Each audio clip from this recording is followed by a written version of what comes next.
அன்பினர்களே, வளைகுடாவில் ஈரான் அமெரிக்க பதற்றம் இன்னும் அதிகரித்த வண்ணமே இருக்கின்றது. ஈரானை சுற்றி இராணுவ குவிப்புகள் நடைபெற்று வருகிறது. ஈரானும் சும்மா இருக்கவில்லை, அவங்களும் தங்களுடைய நேவி பயிற்சியை செய்து வருகின்றார்கள். ரஷ்யாவும் ஈரானும் சேர்ந்து இன்று ஒரு கடல் நேவி பயிற்சி ஒன்றை செய்திருக்கின்றார்கள்.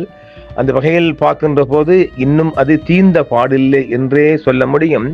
இந்த வேளையில் ஈரான் அணு ஆயுத பேச்சுவார்த்தைகள் குறித்து இங்கிலாந்து பிரதமரும் அமெரிக்க அதிபரும் விவாதம் செய்திருக்கின்றார்கள் ஒரு தொலைபேசி அழைப்பின் போது. அந்த தொலைபேசி அழைப்பின் போது ஸ்டாமர், டொனால்ட் ட்ரம்ப் ஆகியோர் ஈரான் ஒருபோதும் அணு ஆயுதத்தை உருவாக்க முடியாது என்று ஒப்புக்கொள்கிறார்கள். அது செய்யக்கூடாதான். செவ்வாயன்று பிரிட்டிஷ் பிரதமர் ஸ்டாமரும் அமெரிக்க அதிபர் டொனால்ட் ட்ரம்பும் உக்ரைன் மற்றும் மத்திய கிழக்கில் நடக்கும் போர் மற்றும் அமெரிக்காவிற்கும் ஈரானுக்கும் இடையே நடந்து வரும் பேச்சுவார்த்தைகள் குறித்தும் இருவரும் விவாதித்தனர். ஒரு தொலைபேசி அழைப்பின் மூலமாக ஸ்டாமர் உக்ரைனில் பொதுமக்கள் மீதான ரஷ்யாவின் தாக்குதல்களை மீண்டும் கண்டித்ததாகவும் பிரதமர் அலுவலகம் ஒரு அறிக்கையில் தெரிவித்துள்ளது. மேலும் நியாயமான மற்றும் நீடித்த அமைதியை பெறுவதற்கான தற்போதைய பேச்சுவார்த்தைகள் குறித்து தலைவர்கள் விவாதித்ததாகவும் பிரதமர் அலுவலகம் தெரிவித்திருக்கின்றது. காசா பகுதியில் உள்ள நிலைமை குறித்து பேசுகையில் பிராந்தியத்தின் தற்போதைய நிலைமை மற்றும் மனிதாபிமான உதவிகளை மேலும் அணுகுவதன் முக்கியத்துவம் பற்றியும் பிரதமர் பிரதிபலித்திருக்கின்றார். மத்திய கிழக்கில் ஸ்திரத்தன்மை மற்றும் அமைதியை மேம்படுத்துவதற்கான அவர்களின் கூட்டு உறுதிப்பாட்டை தலைவர்கள் இருவரும் உறுதிப்படுத்தியிருப்பதாகவும் சொல்லப்படுகிறது. ஈரானின் அணுசக்தி திட்டம் தொடர்பாக ஜெனீவாவில் அமெரிக்காவிற்கும் ஈரானுக்கும் இடையே நடைபெற்று வரும் பேச்சுவார்த்தைகள் குறித்து ஸ்டாமரும் ட்ரம்பும் விவாதித்திருக்கின்றார்கள். அந்த விவாதத்தின் போது ஈரான் ஒருபோதும் அணு ஆயுதத்தை உருவாக்க முடியாது என்றும் இருவரும் ஒப்புக்கொண்டிருக்கின்றார்கள். மேலும் பிராந்திய பாதுகாப்பை மேம்படுத்த நட்பு நாடுகள் மற்றும் கூட்டாளர்கள் இடையே நெருக்கமாக பணியாற்ற வேண்டியதன் அவசியத்தை அவர்கள் இருவரும் வலியுறுத்தி இருக்கின்றார்கள். இங்கிலாந்து பிரதமர் ஸ்டாமர் அமெரிக்க ஜனாதிபதி டொனால்ட் ட்ரம்ப் ஈரான் அணுசக்தி பேச்சுவார்த்தைகள் பற்றி விவாதித்ததாகவே இன்றைய செய்திகள் மிக அதிகமாக முன்னிலைப்படுத்தப்பட்டு வருகின்றது. அதில் ஒரு அம்சம் என்னவென்றால், ஈரான் ஒருபோதும்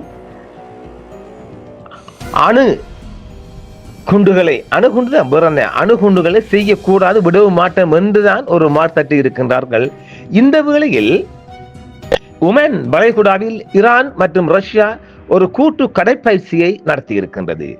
கடல்சார் ஒத்துழைப்பை விரிவுபடுத்துவதை நோக்கமாக கொண்ட பயிற்சி பரந்த கூட்டு பயிற்சிகளுக்கான தயார் நிலையை ரஷ்ய தளபதி சிக்னல் செய்ததாகவும் ஈரான் தெரிவித்திருக்கின்றது. ஈரானும் ரஷ்யாவும் வியாழக்கிழமையான இன்று ஒமான் வளைகுடா மற்றும் வடக்கு இந்திய பெருங்கடலில் கூட்டு கடற்படை பயிற்சியை நடத்தும் என்றும் ஈரானிய கடற்படை தளபதி ஒருவர் தெரிவித்திருக்கின்றார். ஈரான் இஸ்லாமிய குடியரசு கடற்படை மற்றும் ரஷ்ய கூட்டமைப்பு கடற்படையின் கூட்டு கடற்படை பயிற்சி ஒமான் வளைகுடா மற்றும் வடக்கு இந்திய பெருங்கடல் பகுதியில் நடைபெற்று வரும் என்று ஈரானிய கடற்படை தளபதி கேப்டன் ஹசன் மக்லஷல்லா தெரிவித்திருக்கின்றார் என்று ஈரான் அதிகாரபூர்வமாக அறிவித்திருக்கின்றது. இரு கடற்படைகளும் இடையே கூட்டு கடல்சார் ஒத்துழைப்பை விரிவுபடுத்துவதும் ஒருங்கிணைப்பை வலுப்படுத்துவதும் இந்த பயிற்சியின் நோக்கமாகும் என்று மக்லஷல்லா தெரிவிக்கின்றார். ஈரானின் ஆயுத படைகளின் பிற பயிற்சிகளுடன் இந்த பயிற்சியை நடத்துவது ஒமான் வளைகுடா மற்றும் வடக்கு இந்திய பெருங்கடலில் ஏற்படும் முன்னேற்றங்கள் குறித்த இரு நாடுகளின் கவனத்தையும் பிரதிபலிக்கிறது என்றும், மேலும் கடல்சார் ஒத்துழைப்பை மேம்படுத்தல், உறைதலை பட்சத்தை எதிர்த்தல் மற்றும் பிராந்தியத்தில் கடல்சார் வர்த்தக பாதுகாப்பை ஆதரிப்பதில் அவர்களின் உறுதிப்பாட்டை நிரூபிக்கிறது என்றும் தெரிவிக்கப்படுகின்றது.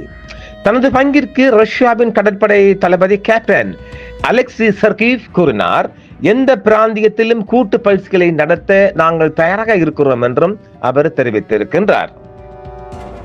அமெரிக்காவுடனான பதட்டங்களுக்கு மத்தியில் ஈரானின் இஸ்லாமிய புரட்சிகர காவல் படை IRGC திங்களன்று ஹாமுஸ் ஜலசந்தியில் ஒரு இராணுவ பயிற்சியை தொடங்கிய நிலையில் ஈரானிய ரஷ்ய பயிற்சிகள் வந்துள்ளன.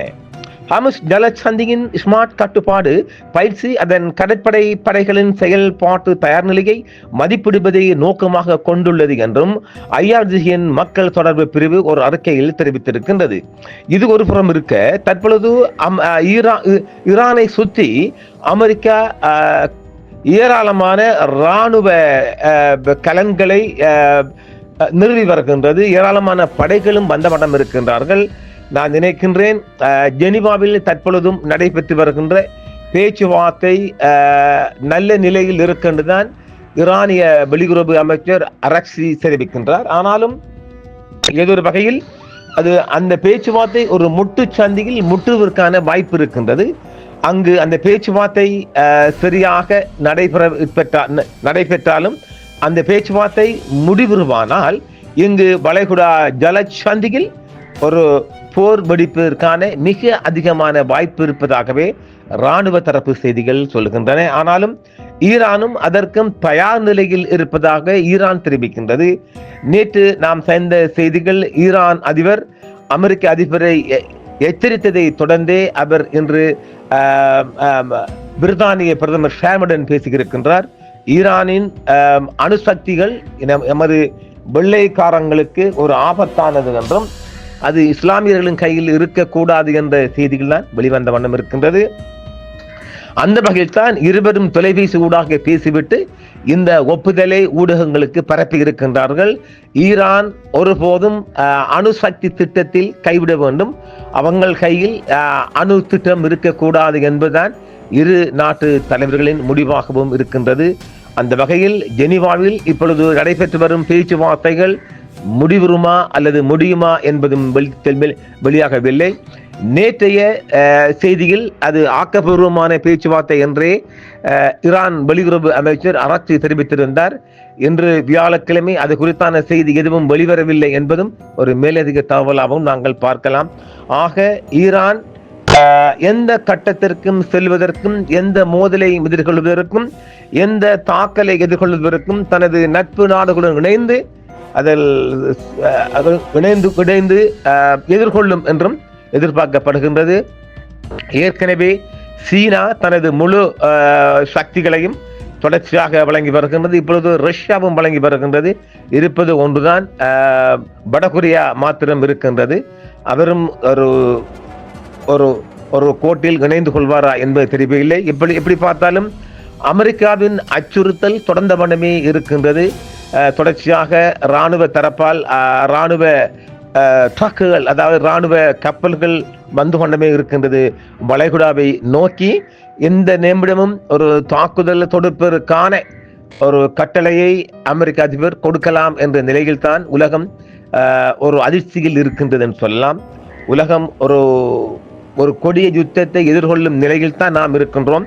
இந்த யுத்தம் எப்படி பார்த்தாலும் ஒரு மூன்றாம் உலக யுத்தத்தை நோக்கியே நகர்வெனில் ஈரான் தனித்து நின்று தாக்குதல் தொடுக்குமானால் அவர் தனியாக இரு நாடுகளுக்கும் இடையிலான யுத்தமாக பார்க்கப்படும். அந்த நேரத்தில் ரஷ்யாவும் சைனாவும் ஈரானுடன் இணைந்து கொள்ளுமானால் அது நாடுகளுக்கு இடையிலான மூன்றாம் உலக யுத்தத்தை நோக்கிய நகர்வாகவே அது பார்க்கப்படும் என்றும் அச்சப்படுகின்றோம். எதுவானாலும் அமெரிக்க அதிபரின் கையில் தான் தங்கி இருக்கின்றது.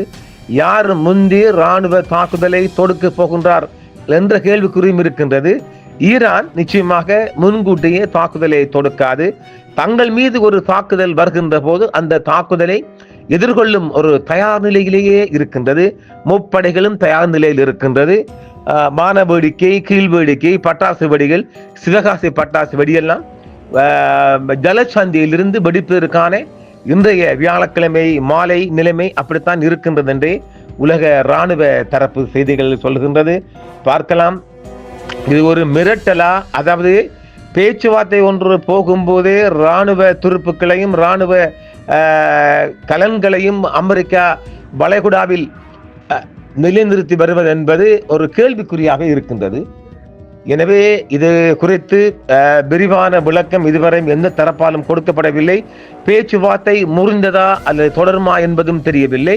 ஆனாலும் இராணுவ துருப்புக்களையும் இராணுவ கலங்களையும் வளைகுடா நோக்கி சுமார் 50க்கும் மேற்பட்ட போர்க்கப்பலை அமெரிக்கா அனுப்பி வருவதாகவே தற்சமயம் இந்த செய்தி கசிந்திருக்கின்றது. அந்த செய்தியை நாம் இன்று நள்ளிரவு கூட உங்களுக்கு அதை கொண்டு வரலாம் என்றும் பார்க்கின்றோம்.